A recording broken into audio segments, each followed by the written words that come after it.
Ina Faliks is a faculty member at the UCLA Herb Alpert School of Music who has a worldwide reputation. Having Ina at UCLA is very important because it raises our profile as an institution. Ina is pivotal to what we do at UCLA because she brings ideas to the School of Music. She is a brilliant curator of programs. Ina also brings a level of professionalism and incredible virtuosity to the university. I was born in the former Soviet Union in Odessa, which is now, of course, the Ukraine, and we immigrated with my family when I was a child in 1989. The Hebrew Immigration Aid Society helped us enormously and in the end brought us to Chicago. That's where we began our American life. Having grown up in a place where any sort of religion or any sort of tradition, Jewish tradition specifically, wasn't done and wasn't legal. So we left because of anti-Semitism. Until we were introduced to a Jewish Italian family. That's where we were first introduced to Jewish customs like a Shabbat dinner, which we'd never heard of before. I only knew that being Jewish means people don't want their kids to play with me in the yard. There have been some interesting touchstones that have marked your exploration of Jewish identity. One of those being the commission of the work Voices by Lyova, which was first performed at the UCLA American Jewish Music Festival.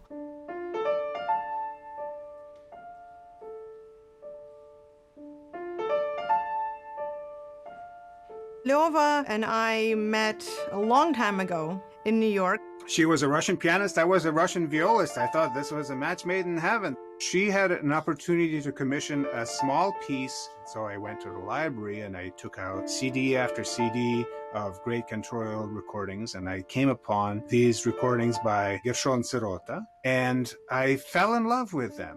The first movement used a recording of Sirota, the cantor, from Odessa. So that was a way that Lyova brought me back to Odessa without me actually ever having gone back. And that's the piece that brought Jewishness to me in a very personal way. I've always wanted to do more with that, to kind of polish up Sirota, make it a little longer, and add to it two other movements. And so Lyova said, well, why don't we just use voices where you hear words, but there's singing. And this way we bring the words in, and we have that historical recording, but it's music.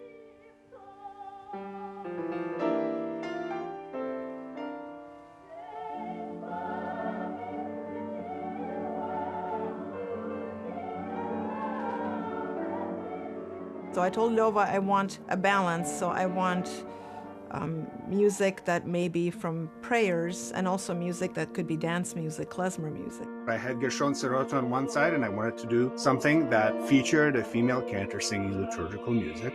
And I fell in love with the recording of Friedele Oischer from the mid-50s. Her voice is so powerful and so moving, it's kind of, gut-wrenching in a way. So it's a very powerful, very sad last movement to the suite.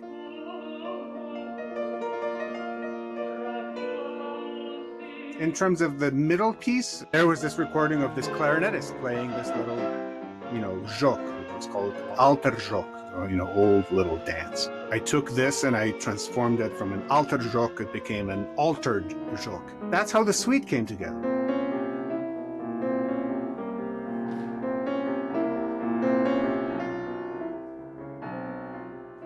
The significance of this work, I would say, is twofold. One is that it's important for us to promote in our Center of Jewish Music that Jewish music is alive and active, and writing new music is a wonderful way for that to happen. It's also significant because Lyova's exploring this combination of sounds of the past and sounds of the present. That's how many of us as Jews in America express ourselves. It's a combination of our history and where we're at today.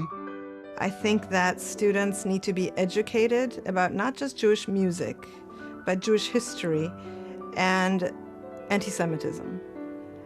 I think it's a scary time for that right now. And I want my students to know what being Jewish means, what that experience means. I want them to all know what the Holocaust was, because I'm not sure they all do. And to me, of course, I want them to hear the result of the Jewish experience in musical form. Having someone like Professor Faliks on our faculty is just an incredible gift. With someone with her level of musicality, musical insight, and expertise, combined with such performance pyrotechnics and technical proficiency, she's a profusion of talent. And when you have someone like that in your midst, they really raise the bar for all of us in the community as faculty members and peers, but especially for our students. I know that her students only have praises to sing for who she is as a professor. They're learning what it means to be a world-famous soloist and then turn that off and just be a teacher for the person right in front of them. That's an experience that they will take with them for the rest of their lives. I'm constantly learning, and that's why I'm so fortunate to be at a place like UCLA, to have that opportunity. But having this center for Jewish music, I couldn't be more excited, because to me, an artist should never just sit and stay the same. They're evolving and growing, and I just look forward to growing.